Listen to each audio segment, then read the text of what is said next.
오늘 우리에게 주신 하나님 말씀은 구약성경 사무엘상 31장 1절부터 6절까지 말씀과 시편 57편 7절부터 8절까지 말씀입니다. 먼저 사무엘상 31장 1절부터 6절까지 말씀을 함께 봉독하겠습니다.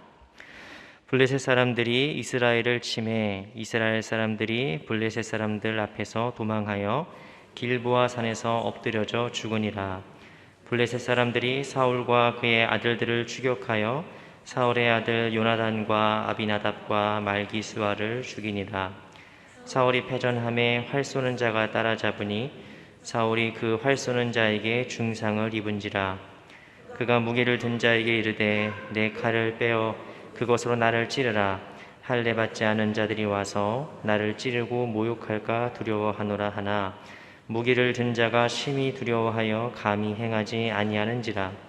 이에 사울이 자기의 칼을 뽑아서 그 위에 엎드려지매 무기를 든 자가 사울이 죽음을 보고 자기도 자기 칼 위에 엎드려져 그와 함께 죽으니라. 사울과 그의 세 아들과 무기를 든 자와 그의 모든 사람이 다 그날에 함께 죽었더라.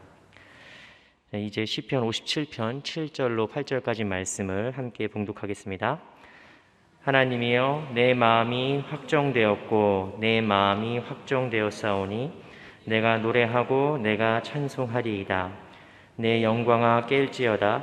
비파야 수금아 깰지어다. 내가 새벽을 깨우리로다. 아멘. 껄껄껄이라는 말이 있습니다.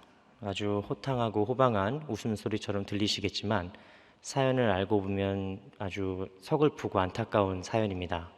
이 말은 임종을 앞두고 어떤 분께서 이제 자신의 생애를 돌아보면서 이렇게 말씀하셨다는 말입니다. 젊었을 때 좀 건강을 챙길 걸, 진작에 가족과 사랑하는 친구들을 좀 더 많이 관심을 가지고 친하게 지낼 걸, 더 많은 시간을 보낼 걸, 살아있을 때 진작 예수님을 믿을 걸. 호주에서 오랜 시간 동안 임종 직전에 환자들을 보살폈던 호스피스 간호사였던 브로니 웨어라는 간호사는 자신이 지금까지 돌봤던 환자들이 가장 많이 했던 임종 때의 후회들을 모아서 책을 썼습니다. 그 책의 제목은 죽을 때 가장 후회하는 5가지라고 합니다. 여기에 나오는 후회들 5가지가 이렇게 나와 있습니다. 첫 번째, 내 뜻대로 한번 살아볼 걸. 일 좀 적당히 하며 살 걸. 내 기분에 좀 더 솔직해 볼 걸. 오래된 친구들과 소중한 사람들과 더 많은 시간을 함께 보낼 걸. 마지막으로 조금 더 내 행복을 위해 도전해 볼 걸. 이 5가지 후회가 임종 때 사람들이 가장 많이 하는 후회라고 합니다. 이러한 5가지 후회를 소개하면서 그녀는 책의 말미에 이렇게 적었습니다. 인생은 선택, 그리고 이 인생은 당신의 것. 의식적이고 현명하며 솔직하게 당신의 인생을 선택하십시오. 행복을 선택하십시오. 정말 좋은 말이죠. 근데 누가 몰라서 못합니까? 우리는 모두가 다 행복을 위한 선택을 합니다. 그런데 문제는 내가 했던 이 선택이 정말 진정한 행복을 위한 것이었는지 아니면 돌아보니 후회가 남는 건지를 알 수 없다는 게 문제죠. 그때는 분명히 행복을 위한 선택이었는데 지나고 나면 후회되는 것이 한두 개가 아닙니다. 그럴 때마다 우리는 뒤를 돌아보면서 내가 그때 이랬어야 되는데 지금 알고 있는 걸 그때도 알았더라면 나는 다른 선택을 했을 텐데, 이런 후회와 한숨들이 나이를 들면서 주름보다 많아지는 것이 우리의 삶이죠. 오늘 우리는 성경에서 가장 많은 후회와 한탄 속에 살았을 인물인 이스라엘의 초대왕 사울에 대해서 함께 살펴보고자 합니다. 우리가 읽은 본문 말씀은 이스라엘과 블레셋이 전투를 벌이는 장면으로 시작합니다. 그런데 그만 이스라엘은 이 전쟁에서 대패를 하게 됩니다. 그 결과 사울의 세 아들은 모두 그 자리에서 전사했습니다. 사울 왕은 자신이 가장 사랑했던 세 아들이 이렇게 허망하게 사라지는 것을 보고 난 뒤에야 지금 뭔가 근본적으로 잘못되었다는 것을 직감하게 됐습니다. 그는 도망가면서도 뭐가 잘못됐는지, 도대체 무엇 때문에 내 인생이 이렇게 되었는지 한번 계속 물었을 것입니다. 그래서 그랬는지 평생을 전장에서 살아온 그답지 않게 그는 이번엔 블레셋 군대가 쏜 화살에 맞아 중상을 입게 됩니다. 그런데 더욱 비참한 것은 아직 그의 목숨이 붙어 있다는 것이죠. 그래서 그는 옆에 있는 무기를 든 자, 자신의 최측근에게 자기를 죽이라고 명령합니다. 하지만 그 신하는, 충성스러운 신하는 그렇게 하지 못하죠. 그러자 결국 사울은 자신의 칼을 빼어서 자결을 하게 됩니다. 이것이 사울의 인생입니다. 사실 그 누구도 사울의 인생이 이렇게 허망하게 끝날이라고는 아무도 예상한 적이 없습니다. 왜냐하면 사울은 성경 전체에서도 보기 드문 인재 중에 한 사람이기 때문입니다. 일단 사울은 아주 잘생겼고 키도 컸습니다. 집안도 좋았고 용맹스러웠으며 충성스러운 사람이었습니다. 심지어 젊었을 때는 하나님의 영이 감동되어서 예언을 한 적도 있습니다.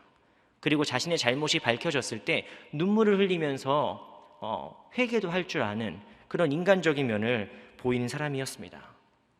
한마디로 얘기해서 사울은 좋은 왕이 될 수 있는 거의 모든 조건을 다 갖추고 있는 사람입니다. 오죽했으면 사무엘상 10장 24절 말씀 보시면 사무엘은 이스라엘 백성들에게 사울을 소개하면서 이렇게 선포합니다. 사무엘이 모든 백성에게 이르되 너희는 여호와께서 택하신 자를 보느냐 모든 백성 중에 짝할 리가 없느니라 하니 모든 백성이 왕의 만세를 부르니라. 사울을 가리키는 수식어가 뭡니까? 여호와께서 택하신 자, 그리고 모든 백성 중에 짝할 리가 없는 자. 모든 백성과 비교조차 할 수 없을 만큼 뛰어난 사람이 사울이었습니다. 사울은 하나님이 보시기에도, 사무엘이 보기에도, 또 온 이스라엘 백성들이 보기에도 정말 만세를 외칠 만한 왕의 제목이었습니다. 장래가 너무나 기대되고 촉망받는 그런 위대한 지도자였습니다. 그래서 이대로만 흘러갔다면 사울의 가문은 아마 이스라엘 역사에서 아주 오랜 시간 동안 통치했을 것입니다. 혹시 압니까? 메시아의 오심, 그러니까 우리 주 예수 그리스도가 다윗의 자손이 아니라 사울의 자손으로 왔을 수도 있는 노릇입니다. 그만큼 위대한 사람이었던 사울이 아시다시피 그런 인생을 살지 못합니다. 왜 그럴까요? 우리가 잠깐 스케치하듯이 사울의 인생을 살펴보겠습니다. 사무엘상 13장 말씀 보시면 사울이 40세에 이스라엘의 왕이 되는데 2년 만에 블레셋과 큰 전투를 앞두고 있습니다. 그래서 이 전쟁을 대비하기 위해서 온 이스라엘 백성들을 끌어모았는데 군대가 모인 숫자가 고작 3천 명밖에 되지 않습니다. 근데 눈앞에 지금 싸워야 될 블레셋 군대의 숫자는 병거만 3만이고 마병만 6천 명이 됩니다. 도저히 상대가 안 되는 전쟁을 앞두고 있는 겁니다. 그러자 이스라엘 백성들은 그 3천 명인데도 조금씩 이탈하기 시작합니다. 도망을 가는 것이죠. 지금 사울 왕은 마음이 급하고 이길 수도 없는 이 전쟁에 백성들의 사기를 올려주고 하나님의 뜻을 선포해 줄 예언자인 사무엘이 오지 않습니다. 그러니까 마음이 급해진 사울이 자기 스스로 번제를 드려버립니다. 그래서 뒤늦게 도착한 사무엘이 왕이여 지금 뭐 하시는 겁니까? 라고 묻자 오히려 버럭 사무엘에게 늦으셨잖아요. 늦으셨으니까 제가 하는 거 아닙니까? 라고 버럭 소리를 지릅니다. 사울은 하나님의 율법이나 규례나 계명을 그렇게 중요하게 생각하지 않았습니다. 당장 눈앞에 보이는 어려움, 당장 눈앞에 보이는 이 문제를 해결하기 위해서만 골머리를 앓았을 뿐입니다. 사울의 문제는 어리석음은 계속 이어집니다. 사무엘상 15장에 따르면 하나님은 사울에게 분명히 아말렉을 진멸하라 라고 명령하셨습니다. 근데 사울이 생각해 보니까 멀쩡한 소를 왜 죽이나? 멀쩡한 양을 왜 죽이지? 라고 하면서 좋은 양들, 건강한 소는 따로 빼놓는 그런 불순종을 저지르기도 했습니다. 뿐만 아니라 이어서 다윗이라는 혜성 같은 영웅이 등장하자 사울은 다윗과 자신을 끊임없이 비교하면서 시기하고 질투하고 그를 몇 번이나 죽이려고 했습니다. 그리고 나라의 군사력을 끌어모아서 오직 다윗을 잡는 일에만 골몰하게 됩니다. 심지어 나중에 그는 너무 불안하고 너무 두려운 나머지 사무엘상 28장에서는 무당을 찾아가서 사무엘의 영혼을 좀 끌어올려 보라고 귀신을 만나려고 하는 그런 미신과 사술에 이렇게 의지하는 그런 범죄까지 저지릅니다.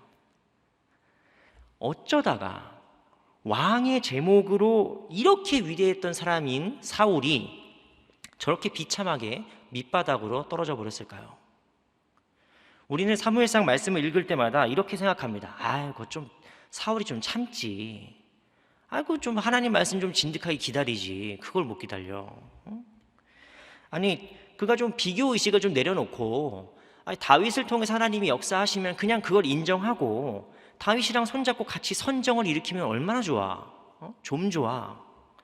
그가 마술이나 사술에 의지하지 말고 하나님 말씀만 더 의지했으면 얼마나 좋았을까. 이런 식으로 사울의 인생은 그 인생 전체가 아쉬움 덩어리입니다. 아쉬움 덩어리. 그때 그가 이렇게 했으면 참 좋았을 텐데 라는 말로 사울의 인생이 요약됩니다. 이런 화법, 그때 이렇게 했으면 참 좋았을 텐다라는 화법을 가리켜서 문법적으로 가정법이라고 합니다. 가정법은 현재나 과거의 사실이나 사건과 정반대되는 것들을 표현할 때, 그러니까 나의 바램이나 소원이나 후회 등을 표현할 때 쓰는 화법입니다. 예를 들어서 내가 돈이 참 그때 많았다면 그 사람을 도와줬을 텐데 라는 문장이 있다고 해봅시다. 그러면 그 사람을 도와줬다는 얘기입니까? 안 도와줬다는 얘기입니까? 안 도와줬다는 얘기죠. 내가 그때 아무리 선한 마음이 있었다 한들 내가 진짜 하려고 했다니까 어떤 말로 해도 결국은 안 도와준 겁니다. 그게 가정법이죠. 도와주지 못했다는 말을 에둘러 표현하는 것입니다. 가정법은 고급 어휘입니다. 외국어를 배울 때 가정법은 상당히 뒷부분에 나오는 문법 파트입니다. 그만큼 가정법은 변수가 많은 우리의 인생에서 다양한 대안을 모색하는 방법이기도 합니다. 그때 이랬다면 이렇게 할 걸, 이런 되게 어려운 문법이죠. 하지만 우리는 다 놀라운 천부적인 재능을 갖고 있는데 가정법을 너무나 자유롭게 사용한다는 겁니다. 가정법을 너무나 적재적소에 자유롭게 사용하는 것이죠. 만약에 우리 집이 여유로웠다면 나는 그때 도둑질을 하지 않았을 텐데, 내가 만약에 주변 사람들에게 조금 더 인정을 받았다면 난 홧김에 그런 짓을 저지르지 않았을 텐데. 가정법의 세계, 즉 만약의 세계, 이 세계 속에서 나쁜 사람은 한 명도 없습니다. 우리는 모두 다 가정법으로 우리를 포장하며 변명하는 데 익숙합니다. 그러나 유명한 말이 있죠. 역사에는 가정이 없습니다. 우리 개인의 인생이든 우리의 가정이든 우리의 사회든 국가든 가정법을 가지고 얘기하자면 못할 일이 뭐가 있습니까? 누가 잘못을 하겠습니까? 하지만 가정은 우리의 현실을 바꿔놓지 못합니다. 왜냐하면 가정은 계속 가정을 낳기 때문입니다. 저는 2006년부터 전도사 사역을 시작했습니다. 전도사로, 교육 전도사로 교회에서 사역을 하다 보면 너무 기쁘고 감사하고 아름다운 일도 많지만 너무 답답하고 힘에 부친 일도 많습니다. 아무리 노력해도 교육 전도사 하나가 교회에 끼칠 수 있는 영향은 너무 적습니다. 그래서 저는 교육 전도사일 때 2006년부터 다짐하고 기도했습니다. 내가 목사만 되면 내가 저렇게 하지 않으리라. 나는 진짜 좋은 목사 돼야지. 목사가 되기를 제가 막 엄청 기도했습니다. 그리고 결국 2014년에 목사 안수를 받았습니다. 목사 안수를 받고 나자 처음 축도할 때 막 울었습니다. 너무 감격스럽고 너무 이렇게 황송하고 너무 감사했는데 시간이 이렇게 지나면서 별거 다를 게 없더라고요. 우리 지난주에 목사 안수 받으신 우리 목사님들 계시죠? 일주일 안 되신 목사 안수 받으신 일주일 안 되신 분들, 오늘 축도할 때 어떠셨습니까? 너무 은혜롭지 않았습니까? 하지만 그렇게 6개월, 이렇게 1년이 지나면은 목사도 별거 아니구나 이런 생각을 하게 됩니다. 그렇게 되면은 새로운 가정이 생깁니다. 내가 담임 목사만 되면 내가 부목사로 할 수 있는 게 없구나. 내 교회에서 부목사로 할 수 있는 게 너무 좁구나. 내가 담임 목사만 되면 내가 진짜 좋은 교회에 목회해야겠다. 내가 담임 목사만 된다면 정말 하나님이 기뻐하시고 교인들에게 덕이 되는 세상의 빛과 소금의 역할을 감당하는 그런 교회를 해야 되겠다라고 다짐을 했습니다. 그리고 드디어 2019년에 첫 번째 담임 목사 사역을 했습니다. 결과는 어땠을까요? 별반 다르지 않습니다. 그때 깨달았습니다. 전도사 때 못하면 담임 목사 때도 못합니다. 20대 때 못하면 40대가 돼도 못합니다. 그때 되면 또 다른 가정이 생깁니다. 코로나 때문에 그래. 코로나 때문에. 우리 교회가 조금만 더 컸으면 좋았을 텐데. 우리 교회 예산이 조금 더 많았으면 좋았을 텐데. 여기가 한국이었으면 또 괜찮았을 텐데. 내가 그때 박사학위만 더 먼저 받았으면 참 좋았을 텐데. 계속 가정이 생깁니다. 새로운 가정이 꼬리에 꼬리를 묻는 겁니다. 하지만 가정은 현실을 바꾸지 못하고 가정은 역사를 바꾸지 못합니다. 우리가 계속해서 끊임없이 생겨나는 가정법에 우리의 인생을 내맡기기 시작하면 우리의 인생은 정작 달라지는 것은 아무것도 없고 그 우리의 인생의 끝은 결국에 우리가 살펴본 사울처럼 될 뿐입니다. 한심하고 씁쓸하고 비참한 것이죠. 그렇다면 사울과 정반대로 살았던 인물을 우리가 성경에서 한번 살펴봐야 됩니다. 그가 누굴까요? 바로 우리가 오늘 말씀 읽은 다윗입니다. 다윗은 결코 완벽한 사람이 아니었습니다. 최근에 담임 목사님께서 사무엘하 강해를 하시면서 새벽마다 다윗의 일화들을 우리 같이 보고 있지만 다윗이 얼마나 많이 실수했습니까? 다윗이 얼마나 많이 범죄했습니까? 그런데 그런 그를 가리켜서 하나님은 내 마음에 합한 자다라고 평가하십니다. 그뿐만이 아니라 다윗의 왕조를 영원히 이어가겠다 하시고 그 약속을 누구를 통해서 이루십니까? 우리 주 예수 그리스도를 통해서 이루십니다. 그래서 예수님 때문에 다윗의 자손으로 오신 그 예수님 때문에 우리가 지금도 다윗의 이름을 기억하는 겁니다. 그러면 다윗과 사울의 근본적인 차이가 무엇입니까? 결정적인 차이가 무엇일까요? 그것은 우리가 오늘 읽은 본문 말씀 시편 57편에 잘 나와 있습니다.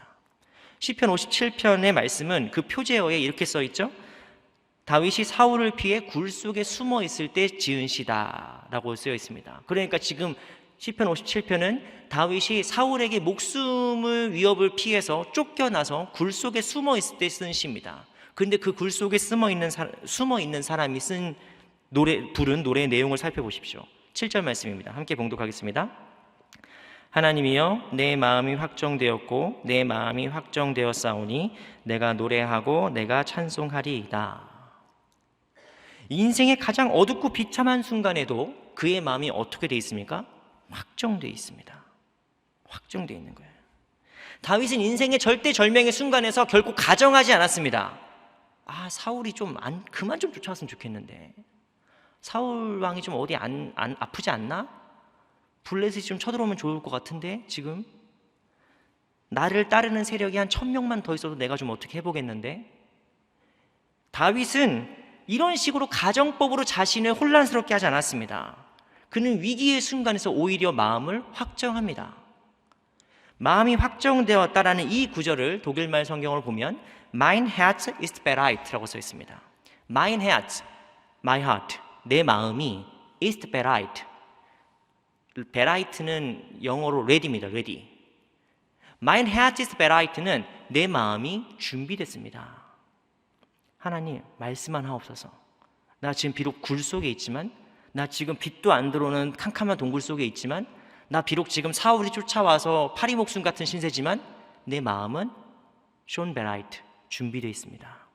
말씀만 하옵소서.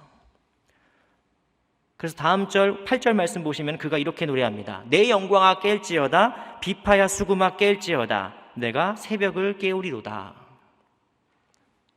다윗은 자기를 죽이려고 쫓아오는 사울을 피해서 동굴 속에 숨어 있지만 그 캄캄한 와중에도 이미 새로운 역사의 새벽이 떠오르는 그 미명을 바라봅니다.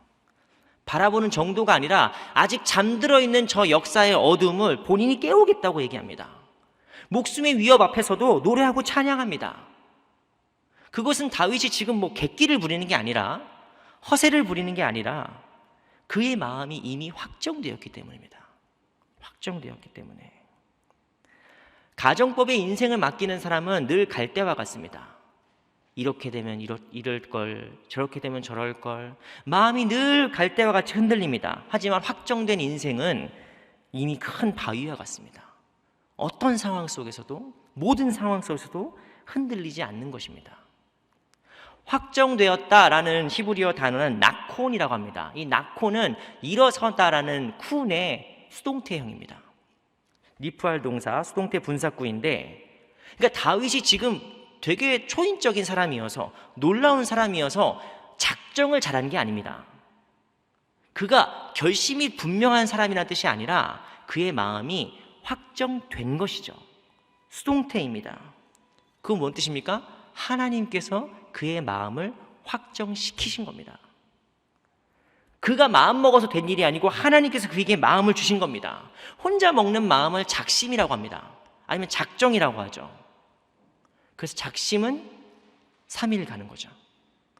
여러분, 2022년 새해가 시작된 지 석 달이 지났습니다. 연초에 세웠던 계획들과 작심들은 어떻게 되셨습니까? 왜 갑자기 고개를 숙이시는지 모르겠습니다. 우리의 작정과 작심은 상황에 따라 달라집니다. 하지만 하나님 안에 있을 때 하나님께서 우리의 작정을 확정으로 바꾸어 주십니다. 다윗은 절망적인 상황 속에서도 확정되었습니다. 그것은 그가 놀라운 사람이었기 때문이 아니라 하나님의 역사를 미리 보았기 때문입니다. 그 캄캄한 동굴 속에서 하나님의 비전을 본 것입니다. 여기서 봤다라는 말은 영어로 see 아니면 look 이런 말로 표현할 수 없습니다. 왜냐하면 see나 look은 내 눈으로 보이니까 보이는 거거든요. 내가 보려고 하니까 보는 것입니다. 그런데 지금 동굴 속에서 아무것도 보이지 않거든요. 캄캄한 중에 아무것도 보이지 않는 상황에서 그게 어떻게 볼 수 있습니까? 그래서 그때 쓰는 동사는 라틴어로 visio라고 합니다. visio는 내 눈에 보여서 보는 것이 아니라 어떤 영적인 것의 나타남, 내가 알지 못하는 영적인 것이 나타나서 보여지는 것을 말합니다.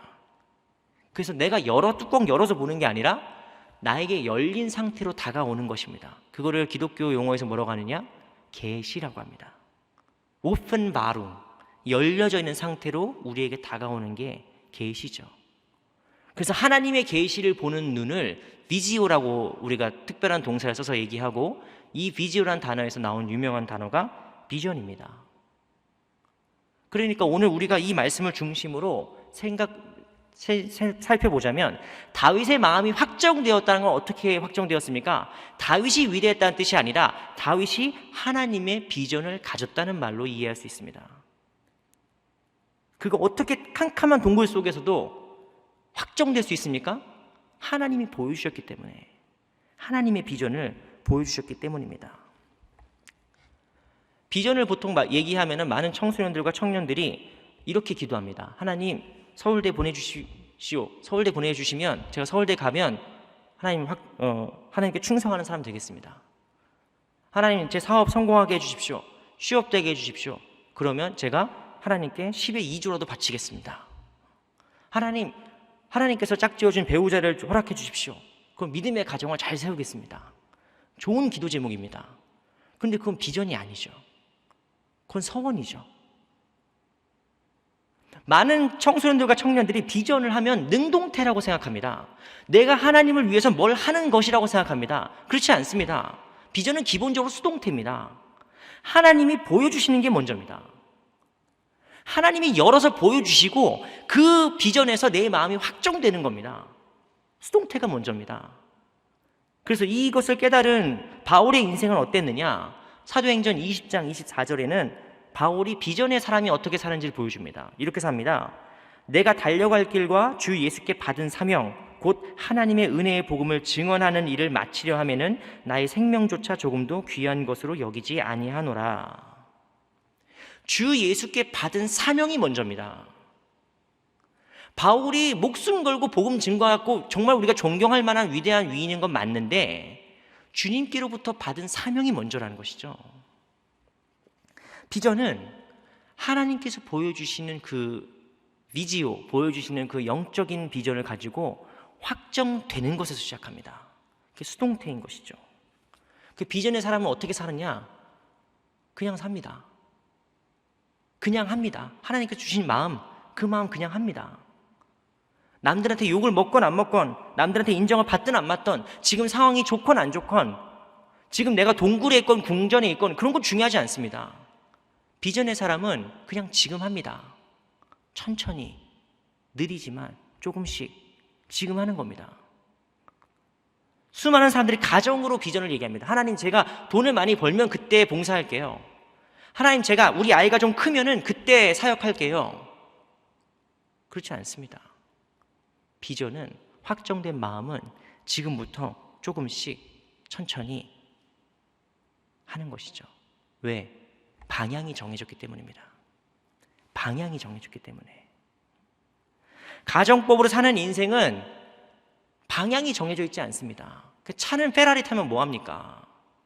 갈 데가 없는데. 그런데 비전이 있는 인생, 확정으로 사는 인생은 정확한 방향으로 갑니다. 하나님께서 기뻐하시는, 하나님께서 내 삶을 통해서 이루고자 하시는 그 비전대로 걸어가는 것입니다. 느리지만 뚜벅뚜벅, 비틀거리지만 때로는 넘어지지만 다시 일어나서 그 길을 한 발짝 한 발짝 걸어가는 것입니다. 다윗이 만약에 내가 좀 사울보다는 그래도 좋은 왕이 돼야지, 나 사울보다는 그래도 좀 나은 사람이 돼야지, 이 정도로 각오를 했으면 우리에게 지금 수천 년이 지난 지금까지 기억되지도 않습니다. 다윗의 확정은, 다윗이 먹은 마음, 하나님께서 다윗에게 세워주신 마음은 그냥 사울보다 조금 괜찮은 왕이 아니라 다윗을 통해서 하나님의 새로운 역사가 시작되는, 하나님의 새로운 나라가 시작되는 그 개척자로 다윗을 부르시는 겁니다. 그러니까 다윗은 사울보다 나은 왕, a better king, 내가 사울보다 좀 괜찮은 왕이 돼야지를 꿈꾼 것이 아니라 the greatest king, 내가 가장 위대한 왕, 예수 그리스도라는 인류의 메시아를, 인류의 그리스도를 낳을 그 자손으로, 그 가문의 위대한 자로서 하나님께서 다윗을 세우신 겁니다. 그 확정된 마음이 있기 때문에 다윗이 good에서 great가 되는 거예요. good to great, 좋은 사람 정도에서 위대한 사람이 되는 것입니다. 저는 2014년에 목사 안수를 받았습니다. 그때 목사 안수 받을 때 당시 우리 교단 총회장이었던 목민교회 김동현 목사님이라는 분이 축사를 하시면서 저희한테 이렇게 말씀하셨습니다. 이제 안수를 받으신 목사님들 꼭 기억하십시오. 남들보다 조금 좋은 목사가 되는 것에서 만족하지 마세요. 저 교회보다 조금 더 좋은 교회를 이루는 것으로 기뻐하지 마십시오. 하나님께 쓰임받고 이 시대에 성도들에게 덕을 끼치고 이 세상에 필요한 교회는, 목사는 그런 사람들이 아닙니다. 그러므로 하나님께서 기뻐하시는 목사님이 되려면 이 말을 꼭 새기고 사역하시기 바랍니다. 누군가 해야 될 일이라면 여러분들이 하십시오. 어차피 해야 될 일이라면 기쁨으로 하십시오. 언젠가 해야 될 일이라면 지금 하십시오.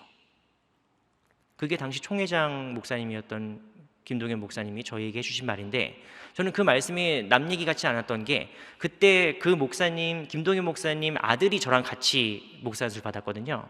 같은 교회에서 사역했기 때문에 같이 목사 안수를 받는데 마치 아버지가 아들한테 하는 진심으로 느껴졌어요. 그만큼 진정성이 느껴졌습니다. 어떻게 이렇게 사역할 수 있습니까? 확정되었기 때문입니다.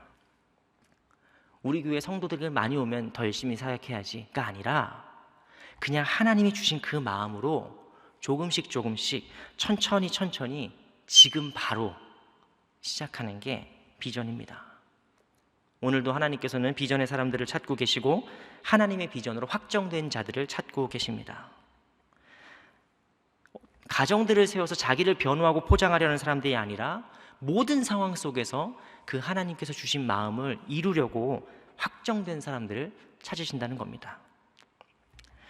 저와 우리 15지구 우리 식구들은 이번 사순절을 맞아서 각자 마음에 하나씩 금식할 거리들을 정해냈습니다. 그래서 저는 사순절 동안 고기를 먹지 않겠습니다 라고 금식했고, 어떤 분들은 커피를 금식하겠습니다 라고 적어내셨고, 어떤 분들은 TV를 보지 않겠다, 뒷담화를 참여하지 않겠다, 뭐 이런 각자의 기도 제목, 금식 제목들을 놓고 이제 저에게 제출하셨습니다. 그래서 같이 그것을 놓고 기도하는데 한 일주일 지나니까 여기저기서 불만이 쏟아져 나옵니다. 목사님, 커피 안 먹으니까 머리가 깨질 것 같아요. 목사님, 뒷담화를 같이 안 하니까 친구 할 얘기가 없어져요. 근데 제가 권사님 두려워 마십시오, 권사님 담대하십시오 이래야 되는데 저도 너무 힘들어 죽겠어요. 고기가 먹고 싶어요. 고기가 너무 먹고 싶고 그런데 그 시간, 지금 벌써 거의 40일이 지났잖아요. 그 시간을 지나면서 우리 마음속에 어떤 변화를 느끼게 됐습니다. 그래서 우리 지구의 한 권사님께서 아주 은혜로운 간증문을 보내주셨는데 제가 시간 관계상 다 읽지 못하고 짧게 한번 읽어드리겠습니다. 코로나로 가족들과 함께 있는 시간이 많아지면서 자연스레 TV 앞에서 보내는 시간이 늘었습니다.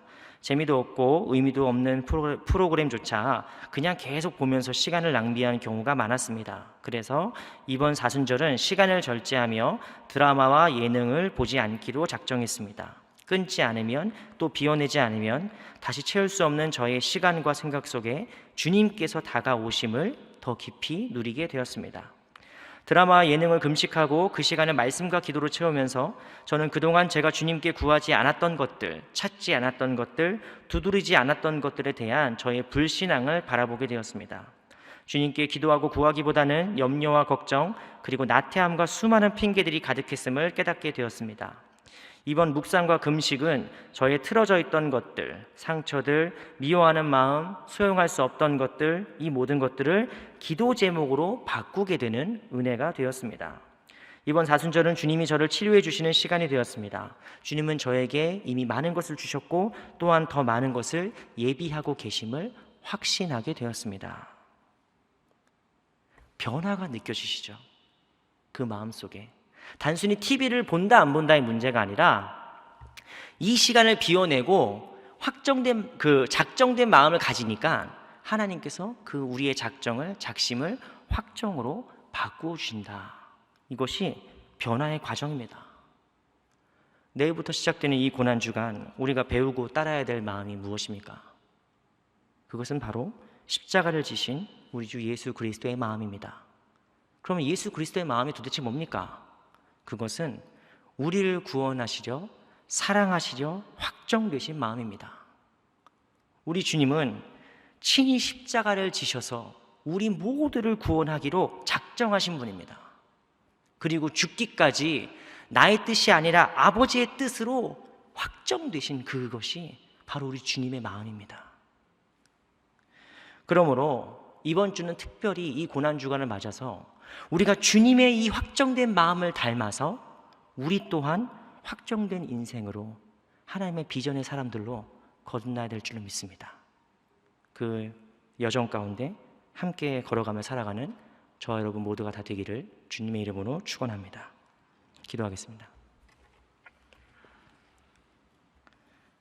주님, 우리가 삶을 마칠 때에 껄껄껄하며 후회하지 않게 하옵소서.